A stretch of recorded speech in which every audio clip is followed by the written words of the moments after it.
Welcome back to the Sense of Life podcast. I'm Joe, And I'm Cody. and today we are talking about another James M. Cain novel, Double Indemnity, and the 1944 film adaptation of that. And now I read the book first and then watched the movie. I assume that's how you did it as well. Yes, I did the same thing. So I guess to start, which one did you like better? I think I liked the book better. I think overall, I think the movie's basically perfect. Like it's like a 5-star movie.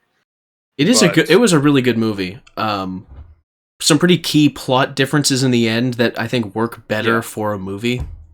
Right, yeah. Because it was about an hour 46 minutes, I think. So to do the kind of ending they did in the book probably would have brought it over 2 hours, which, I mean, wouldn't have been a bad thing, but the pacing of the movie was really, really tight as it was. It was it fit with the way that they, did the whole movie. Right. And the ending in the book, which is kind of strange, but yeah. I like it.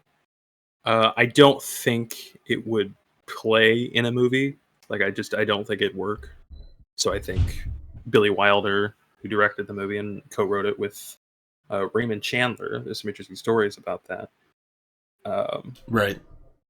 I think they made the right call with making that ending. It's kind of like what we were talking about with Chinatown, where you make the ending simpler and clearer for the film. And that said, there were aspects of the book that I think I just felt more emotional attachment to what was happening in the book, and the movie was just like, yeah, it's perfect, and that's kind of the problem. I think. I don't know. Yeah, it was strange. Maybe it also has to do with the fact that like you went into the movie having experienced the emotional attachment of the book already. It's always kind of tricky to figure that sort of thing out. But I do get what you mean. There was aspects of the plot that were almost totally abandoned, or literally just completely abandoned in the movie to kind of... It felt like, and I may be misremembering from the movie, but it felt like the character of Lola was like, I think she's in like one scene, but she's like a key like character in the book. She's in like 2 or 3 scenes, but it's she is definitely a far more significant character in the book. They also kind of don't go into the depths of the depravity of Phyllis's character in the movie.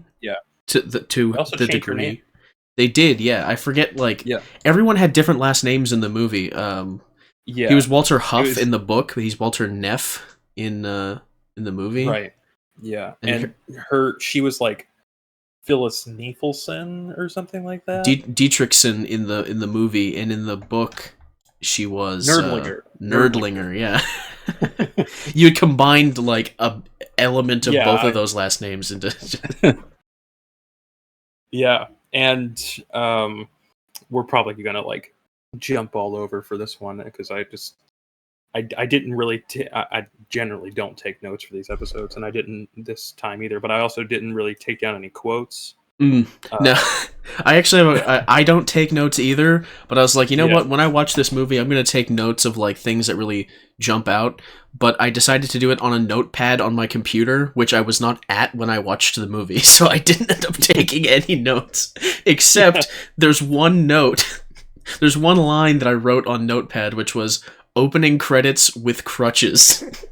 I do like I thought that was a neat opening credit sequence, because like the art of like the opening credits of a film is just dead now. They don't do it anymore. It's never cool, but it used to be really cool. And stylistically, I liked the silhouetted man with the crutches walking toward the camera. I thought that was really cool.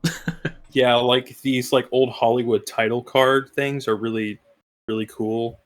where you have the credits at the beginning instead of the end, basically. Mm-hmm. They tried to do something like that with Tar last year, the Cate Blanchett movie Right. about the lesbian that gets canceled or whatever.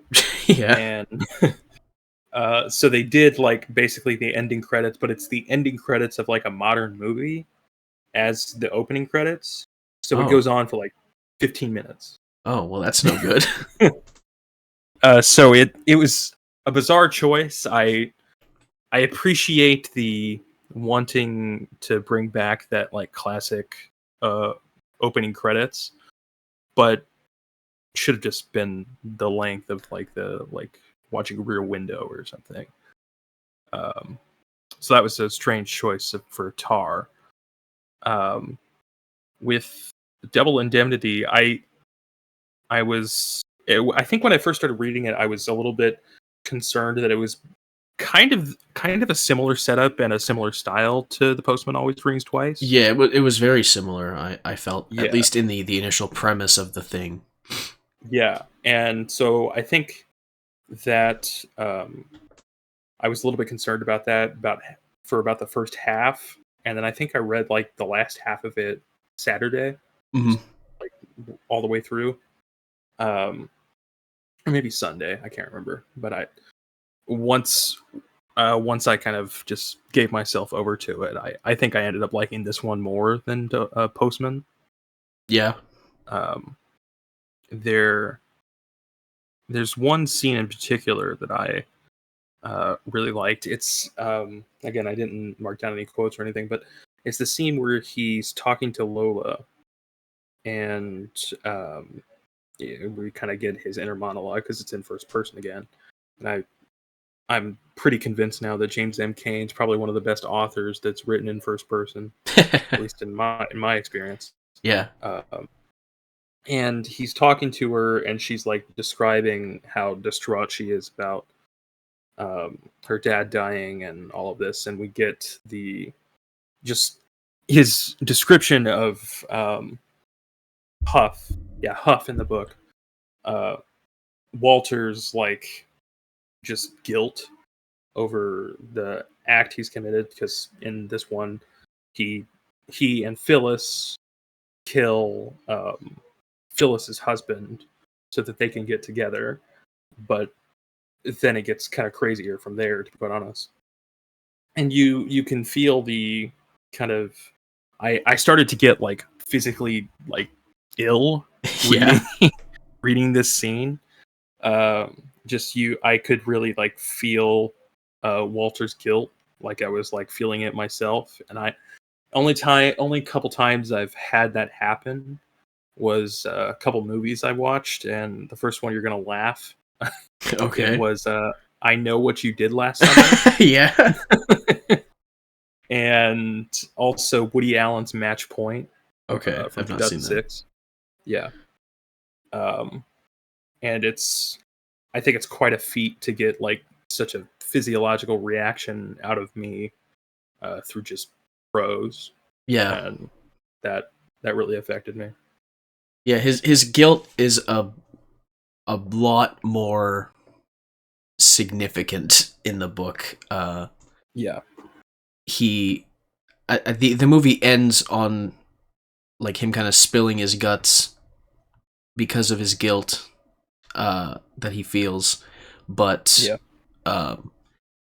You don't really, obviously, since you're not getting his inner monologue, except for there are like certain moments where to kind of account for the fact that the book is all first person, this movie actually does use a framing device, unlike with The Postman Always Rings Twice, which neither film adaptation used any sort of framing device to kind of give a narration. Yeah. This one frames it with the beginning is the end, and it starts with him talking into the, I don't even know what the hell it was. It was like he was like recording himself talking, just like, I guess he was just recording his confession to his coworker. I think it's his boss. Yeah, Keys. Keys. Who Yeah, runs the his name was the insurance. same in both, and somehow I forgot it. Yeah, Keys, and he's recording his confession, and he starts the movie by saying that it's a confession. So you're like, oh, what, let's see what happened. And there are scenes where he narrates the beginning as they kind of transitions into the scene. So there is a bit of like getting his thoughts on things, but it's not anywhere close to the extent that you got in the book. Yeah. Yeah. I remember there was this tweet going around of on a film Twitter gag. Oh yeah. Of like people asking which director has done voiceover the best, and I think it was that one YouTuber Dan Simpson that I think we both follow. Okay. Yeah. Yeah. Who did the westerns and Marvel movies? Eyebrow Cinema. Yes. Yeah. Yeah. Yeah. Shout out to Eyebrow Cinema. Shout out Eyebrow Cinema. I think he follows both of us too, so or at least he follows me. I don't think he follows me. Well, we'll see if we can change that. Fair enough. So I think he said he said like Billy Wilder, of course, and I at the time I was thinking of Sunset Boulevard. I don't know if you've seen Sunset Boulevard. I have not. It's really good. Another LA set noir, and I was watching a lot of the supplements that were on the Criterion edition of Double Indemnity, and Double Indemnity is kind of thought as this the Wilder film as this like grand tome or grand entrance into the noir era of Hollywood filmmaking, and pretty much every noir is kind of ripping off Double Indemnity to some degree. Yeah. Which is true. But in Wilder's oeuvre, I think Sunset Boulevard is both the better movie and has a better use of the what's the word I'm looking for? Voiceover. And it has Cecil B. DeMille as himself, so I have to. Well, there you go. Yeah, I mean, yeah. What else? What's your favorite part? That's a tricky question.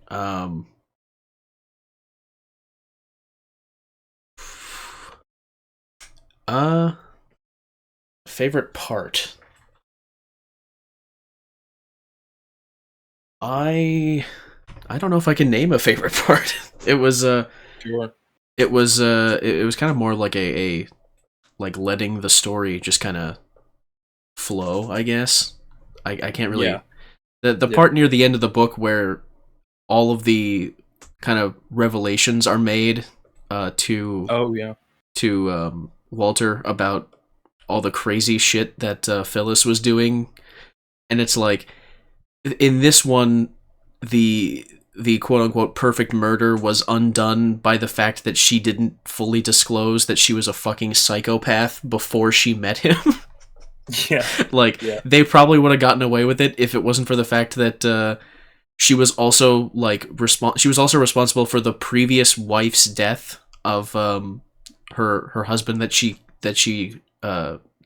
conspires to kill in the events of this story, and like that she was a nurse that before that too. And that she was like a nurse that was like killing babies to she was like killing babies to it was only one of them was like supposed to inherit like property or something, which is a weird thing, like this baby that was going to inherit property, and she like somehow managed to get it so that the baby would be killed and she would get the fucking the property, but just to make sure it looked like a case of neglect on the part of the hospital and not like this one baby that would happen to die to benefit her being killed. She like induces like, wasn't it like fucking pneumonia or something? Yeah, something like that. She basically got 2 other additional babies killed as like collateral damage just to make sure. It was like, holy shit. That was like a pretty insane moment. You're like, oh, so this lady is a fucking maniac. Yeah, it's like the ending of a Giallo movie where it's like, and then this happened, and then this happened, and this happened. Yeah. And the music is just like swelling with like the goblin score or whatever. Right, right. Um, I love when a plot does that, when there's like 18 different revelations in one scene. And like, I'm sure I've always envisioned this where like one of those scenes where it's just like plot twist after plot twist after plot twist and like revelations and stuff. If someone just like uploaded that to a YouTube video and just titled it like this, but every time there's a plot twist, there's a Vine boom. So it's just like anytime, just like constant Vine booms throughout like this one scene. It would just be really stupid. every time Phyllis is evil, it gets faster or whatever. Yeah. Fucking crazy. Yeah, that I will amend my statement earlier. That is my favorite moment. I initially couldn't think of one, but yeah, that scene, because he's just like, well, shit, like I'm totally fucked now. Yeah, there's no conceivable way to defend against this. Right. What about the movie? Oh, the movie. There was. They kind of. I don't know if I would say this is my favorite scene, but it was something that I had noticed specifically. In the book, they kind of mention offhandedly that Keyes is very good at deducing.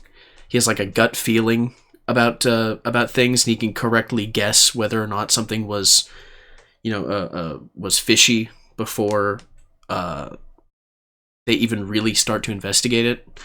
And he mentioned something about a truck that was lit on fire, and how he would know whether or not that fire was set by someone like intentionally or not before they even really investigate it. But then they made that into an actual scene in the movie where they made it so like when he goes to the guy's office, the guy that is making the claim that his truck caught fire was there. And yeah, they same kind of goes for the. I actually found it to be more, the character of Keyes to be more comedic in the film, although I did get a good laugh in when in the book when he's describing the statistics on different like of suicide by race and like time of day and method and like age and all this other crazy shit. But the way they did it in the movie was a lot funnier. Right. But he goes into so much more depth in the dialogue in the book. Yeah. He's just like, what kind of man jumps off of a 15-mile-an-hour train at that height expecting to die? No one. This wasn't a suicide, you idiot. So yeah. Yeah. You make a good point there. There's no reasonable expectation of that to kill you. Right, yeah. For the book, there's one scene in particular, but in general, there's this kind of vibe, at least in the first part of the book, where there's like all of these like, not really long because it's James M. Cain, but like these like kind of nonsense like talk about insurance policy, and then it's like punctuated with him like flirting with Phyllis or flirting with Lola, yeah. And so I really like those interactions, but in particular later on, there is the part where he is Phyllis, and we don't know this yet, but Phyllis is conspiring to knock off Walter, and Walter, we're following Walter do the same thing to Phyllis, or at least try to. Yeah. And I love all of these scenes. This isn't the favorite part, but I love all these scenes of him setting up his alibi, which is kind of like what we were talking about last week, of like these kind of genre stories really only working in this time period before technology, right? Because of cameras and shit. Yeah, I think as well. Just brief interruption. The movie for this time actually came out like right after the book, while there was actually a bit of a time jump, or there was a bit of a gap between Postman Always Rings Twice, the book and the movie. While this was like, I can almost guarantee they were like, oh, the book's out, let's make a movie of it. Yeah. I think actually the Postman Always Rings Twice movie came out 2 years after Double Indemnity. So, okay, yeah. So yeah, it was like, let's go back and make some films of some of his other work. Right, exactly. And I think Mildred Pierce would have come out probably a year later or so. Mm-hmm. And the part that I really like is he's setting up his alibi, and he's at this movie theater. He's got to go see this picture show that he calls it, because he's meeting this actor the next day, and he wants to have something to talk to the actor about. So he says, yeah. And he talks to this theater, like the ticket lady or whatever. The ticket lady, yeah. And so he's talking to her, and it's like really hot. It's a hot LA day, so she has her top button unbuttoned. Yeah. And he like without saying a word. Without saying a word, he buttons it up, and like is like, I don't remember exactly what he says, but he she's like, how hard do you want me to work today, or whatever. And then he's like, in his inner monologue, he's like, yeah, she'll remember me now. And like walks out. Yeah, that's a great way to set up an alibi, is just piss somebody off. They're like, oh yeah, he was here. He was a fucking asshole. Well, was she pissed off? I felt it felt kind of like flirtatious to me. Oh, maybe I just read it wrong. Yeah, because she was like, hold up there, big boy, or whatever she says. Maybe I guess I very much read it wrong then. I thought he pissed her off. Yeah, no, I think they were flirting. Okay. That's how I took it anyway. Fair enough. So I like that part, and yeah, that is pretty good. I don't know if we really need to do a plot summary. It's 115 pages. Just read the book. Yeah, it's pretty simple. Guy likes woman. Woman is married. They kill the husband, and then there's a bunch of shit goes wrong. Other shit that goes on beyond that. Yeah. And again, back to those like supplements on the Criterion Blu-ray. This goes back to our True Detective episode when I tried to articulate this, of like, people talk about noir as this like, oh, this is like the real shit. This is like what America's really like. Yeah. And, how people are shitty to each other all the time.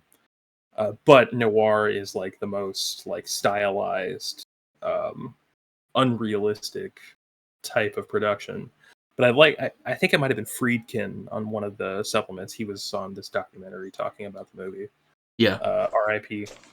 And I think it was him. He was like, it was either him or the main guy they were talking to, but saying that noir is more like a Greek tragedy taken out of the royalty and put into like the average Joe kind of situation. Right.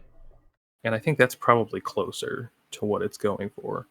Yeah. Although this story specifically is based off of a real murder case that Cain like sat in on the trial, which, hey, you've sat in on a trial before. Oh yeah, I have. Yeah. Don't know if we want to get into that, but you know.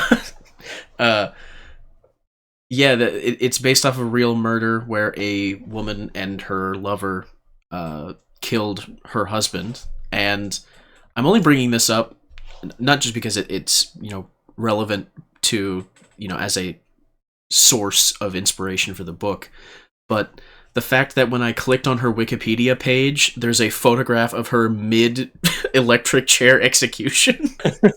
Yeah, and I was shocked. It's almost evil that we're laughing about this, but she's been dead 100 years. I think we're fine. Yeah, and she murdered a guy. So like, is it really that bad to laugh at this point? Yeah, no. But very much in the kind of vein of these. There's a piece of dialogue in the movie that kind of applies here, where in this real life story, they deduced. They kind of figured out who were the perpetrators of this crime, and they worked them against each other, and they turned on each other trying to convince the authorities that they weren't the one that was truly responsible, but it was the other one. And they were both convicted and sentenced to death. Yeah. And there's a line in the movie where Keyes, I should have wrote this down, but he says something along the lines of like, they, when there's two people involved in a murder, they always think they're twice as safe, but they're actually 10 times worse off, or something like that. He says there's no such thing as a perfect murder. Something always falls apart in the end, and it's just kind of goes with the point that you can't fake reality. Because lying on the scale of covering up a murder requires such perfection of alterations to the facts of reality. Yeah. To so many facets of things that you couldn't even conceive of, that there's always going to be something that falls apart. And in this case, it was Walter not realizing that, hey, if this lady's willing to murder her husband, maybe she's fucking crazy, and she's probably done other crazy shit before too. Yeah, and they kind of take that out of the movie, and I kind of understand why, but mostly just due to simplicity. But I think it takes away from her character in the movie, because it just kind of makes her just a bad girl. Yeah, the only part of her past that they kept in the movie was that she was responsible for the death of Lola's mother. And that's really that scene where Lola describes what happened to her mother is like the only scene where she's really plot relevant in the movie, because she kind of just acts as a vehicle for delivering the exposition that Phyllis is basically in a position of not being able to sue for her husband's accident insurance money, because if she does sue, then it will come out in court that she's responsible for the death of Lola's mother, because Lola said she will make this known should it go to trial. But in the book, there's a whole point that Walter makes, like, you have to sue, specifically because if you don't sue, it'll look really suspicious if they just refuse to give you the money and you don't sue. But then in the movie, he kind of tells her not to, specifically because Lola's going to bring all this stuff to light, and it's weird, like, wires getting crossed there. Yeah, I think there is... this is kind of a two sides of the same coin, I think. Of, on the one hand, you find people saying that, like I was saying before, that noir is about like the seedy underbelly of America and capitalism or whatever. Yeah. And then on the same side, you might see like I don't know if I've seen anyone in particular, but I feel like I've heard different objectivists object basically to noir films generally. But if you take out like some of the messy politics, like I think a lot of like writers of noir were like commies that got blacklisted. If you take that out of the equation, and you have a story like this, it's really a morality tale. It's like a tragedy, and I know Rand had complicated views about the tragedy as a form. But just the idea that this James M. Cain tells these two different stories of like, yeah, we care about the person who's done the evil act, but he's still evil, and he does face justice by the end. Yeah. I find it interesting that it's like, especially with more so with Double Indemnity, because in The Postman Always Rings Twice, it's kind of revealed that the main character has like a history of run-ins with the law, and he's like a tramp who's like, just kind of wandering from town to town or whatever. So he's not really like this sort of view of like your average guy. I mean, maybe he was during the Great Depression when a lot of people were, jobless, and there was a lot more of that going around. But in Double Indemnity, it's like the story of a guy who is like completely normal, and he just leads a normal life where he's just like an insurance salesman guy, and suddenly he's just on a dime in a plot conspiring to murder a guy that's done nothing to him. Yeah. And again, in this one, I guess less so than in The Postman Always Rings Twice, but again, just a guy that did nothing wrong, at least to my understanding, was the one Basically, that got killed.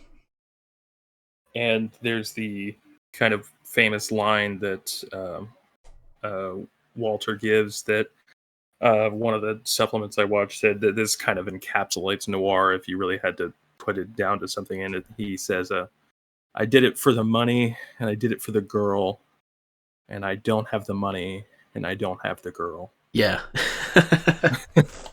that's the crime doesn't pay message there, I guess. Yeah, and there's the really wonderful scene at the end when he's like trying to escape. He's going to go to Mexico, and Keyes is like, "You won't even make it to the elevator," and he doesn't make it to the elevator. And I think Walter says like, "Man, when did they move the elevator all the way to Mexico or something?" he says someone moved the elevator a couple miles away. Yeah. And there's this like great like it's a very like Hitchcockian movie, which I think Billy Wilder was doing like very particularly. He wanted a hit at the time, and Hitchcock was kind of coming into his own as like a key figure. So he wanted to kind of out Hitchcock. Not sure that he succeeded with this movie, but it's good. And there is this kind of great reversal at the end, because in the beginning there's a scene where there's always throughout the movie Walter is flicking, like he lights match like a fucking boss, where he yes with his finger. He does, yeah. And so he does that to Keyes. He flicks open a match and lights his cigar or something. And at the end, when Walter's waiting on the ambulance and the police, he lights his cigarette himself. Keyes does for him.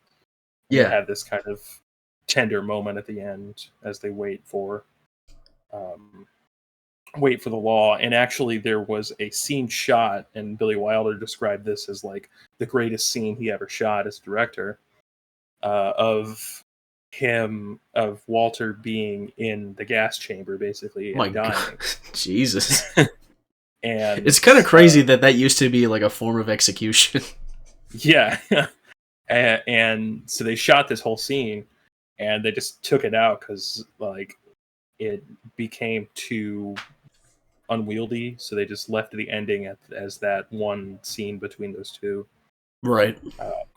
Which kind of makes me think of the Tay Garnett, I think was the director's name, of The Postman Always Rings Twice, the ending to that, which seems like a kind of lesser version of that double indemnity ending concept. Yeah. Yeah, there's a lot to be said. Also, I alluded to this earlier, but apparently Raymond Chandler and Billy Wilder fucking hated each other when writing this movie. Oh yeah. Like, or at least Raymond Chandler hated Billy Wilder. James M. Cain, they tried to get James M. Cain to co-write the script because Billy Wilder would always co-write scripts. He didn't write alone, generally speaking, because he always thought two brains were better than one. Mm-hmm. So James M. Cain just didn't really understand scripts, so he didn't write them. So he wrote novels instead. So they found basically the next best thing, which is Raymond Chandler, who wrote The Big Sleep and Long Goodbye and all of that. We'll probably do episodes on Raymond Chandler at some point. Yeah. And he came in.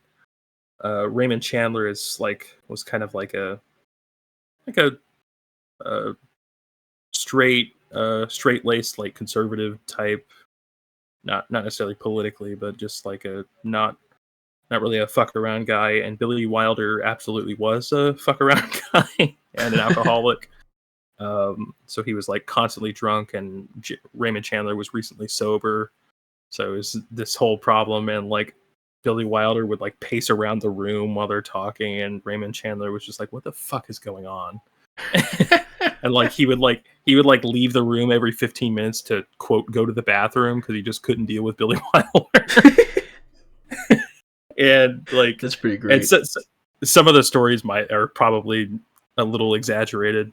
But apparently this is one part where he goes to like the head of production at Paramount at the time. Raymond Chandler does. He's like, I can't do this. I can't work with this guy. Like I'm getting out of here.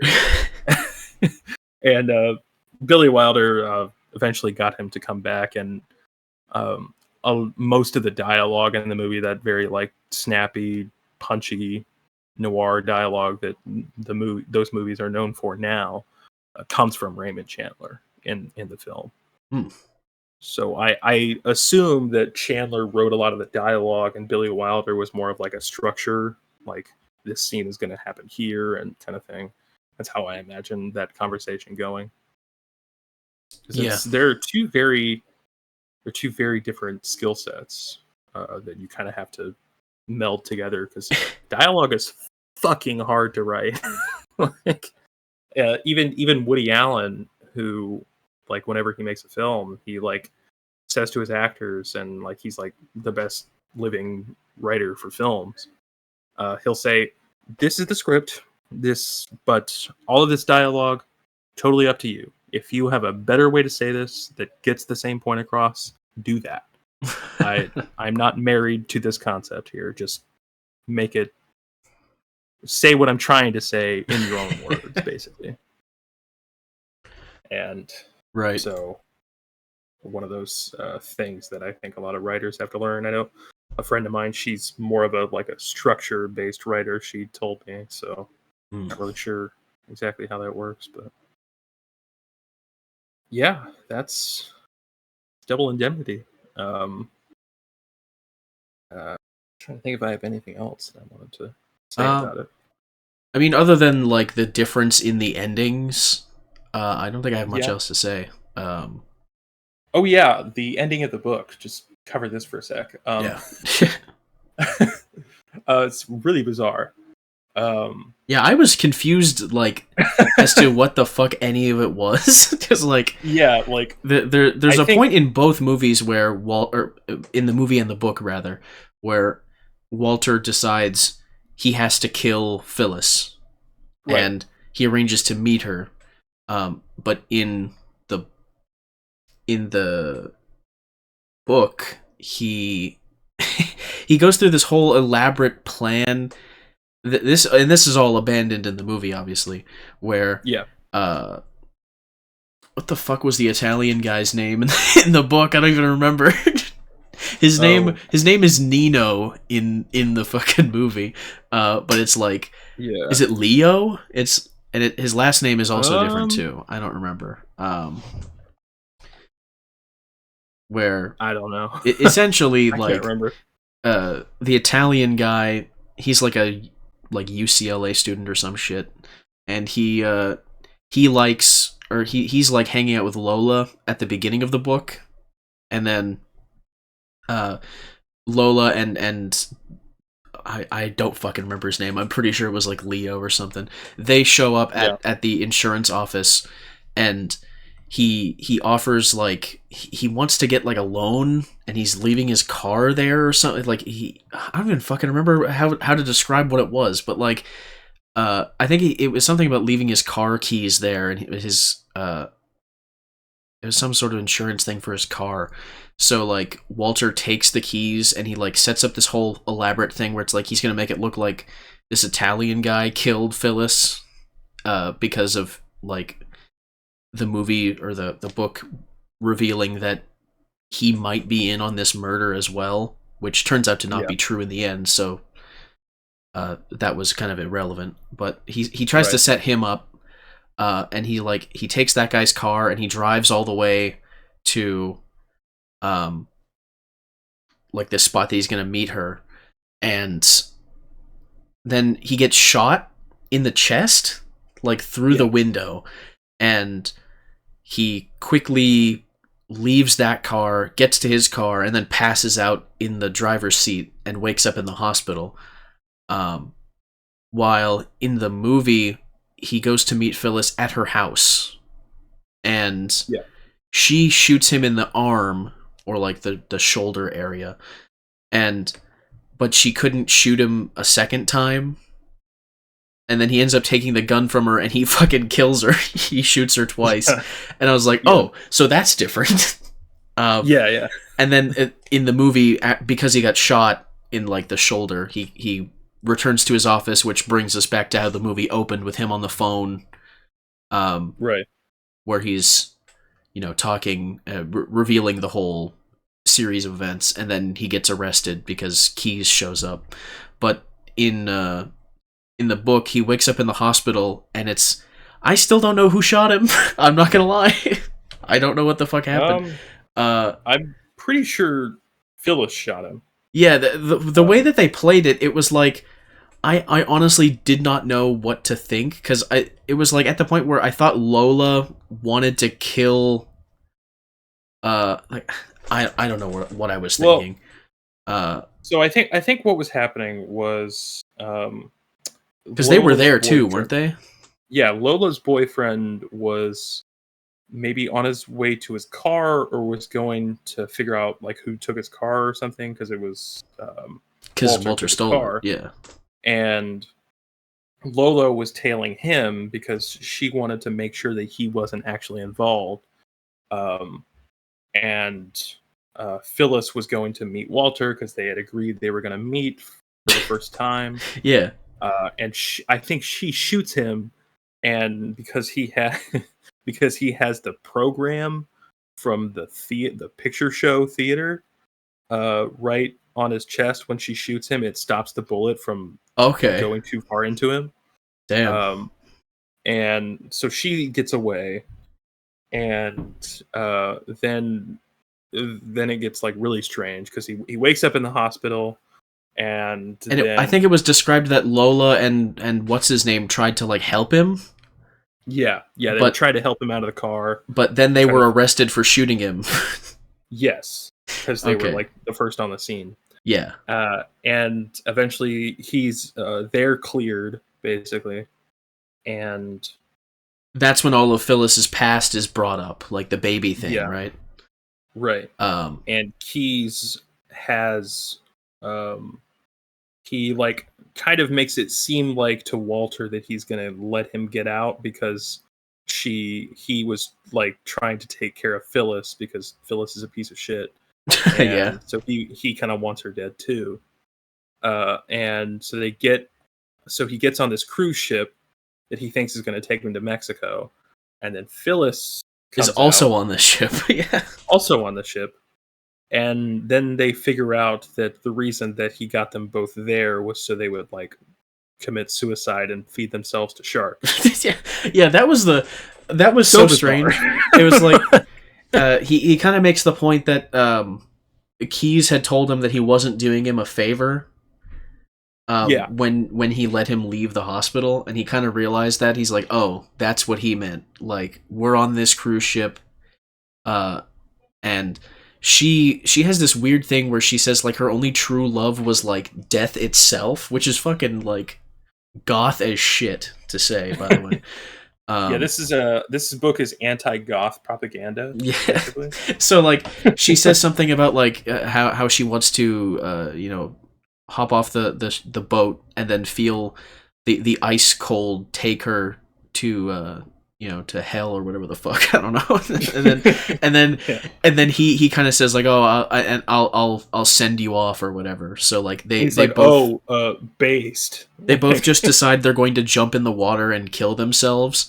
But not only is it enough for them to like fall in the middle of the night and freeze to death in like super cold water, they also vividly describe that there are sharks in the water, and she's like, I want to see the moonlight on the shark's fin as we're in the water. It's like, Jesus Christ. They don't describe them getting ripped to shreds by sharks, but it's like, that's the assumption. Yeah. And that's just kind of how it ends. Like, it just abruptly ends at that point. You're like, oh, yeah, Jesus. Because he, similar to like the framing device of The Postman Always Rings Twice, he's writing this like addendum to his confession.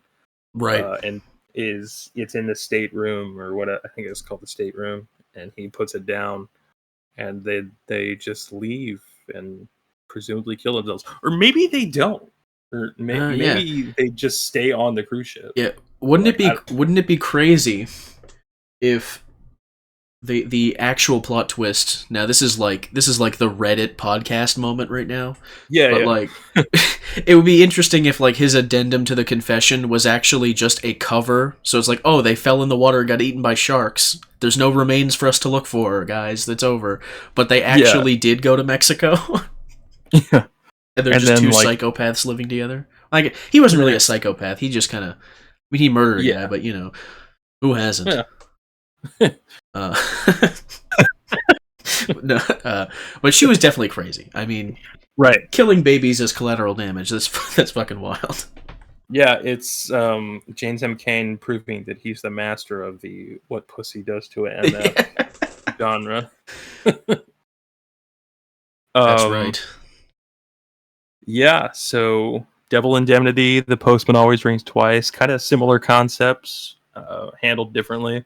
Right. Um, I think that's kind of all I had to say about it. Yeah, might be a bit on the shorter end, about 45-minute episode, but Yeah, we've had 45-minute episodes before. yeah, yeah. We will be back next week to talk about a big one, I think, for Yeah. both of us. We're talking Nick Refn's Drive and the James James Salas. Salas novel that Yeah. it's based on. Also a pretty short read as well. Yeah, I started it today. Already a banger. Yeah. Um, I read it it's like easily like 2.5 years ago, so I'll have to reread it. Yeah, I remember not really liking it right. back then, but we'll see what I suppose we'll just get into that when we Yeah, actually do the episode. yeah. Uh, So yeah. we'll be back next week. Like and subscribe on the video on YouTube. Oh Leave yeah. a review on Spotify and Apple. That helps us get into the algorithms in both of those places. Yeah, we kind of shoot ourselves in the foot as far as the algorithm goes on YouTube by insisting on Yeah, every title being ridiculous and not like indicating that this is like an entry in a podcast. So leaving a yeah, like actually does kind of help with the algorithm, I guess, where we've already handicapped ourselves. yeah. And especially on podcast platforms, I think there's a couple 5-star reviews on Spotify last I checked. So thanks for whoever did that. Do it again on Apple, please. Yeah. And we'll be back next week with Drive. Yep. See you next time.